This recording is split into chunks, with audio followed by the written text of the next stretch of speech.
Poets frequently seek refuge in absurdist irony, often directed towards oneself, and in parody and in satire.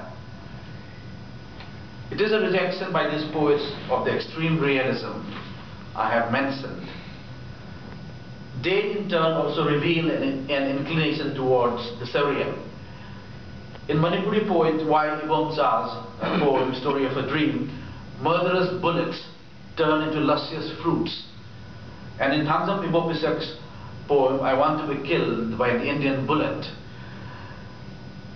terrorists appear in the guise of the five elements.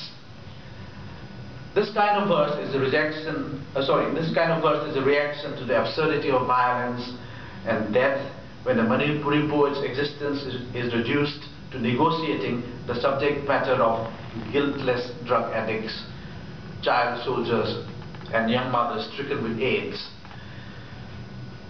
Literature that is not the breath of society, literature that is not the breath of contemporary society, that dares not transmit the pains and fears of that society, that does not warn in time against threatening moral and social dangers. Such literature does not deserve the name of literature. It is only a facade, claims Alexander Solzhenitsyn. But here lies a paradox.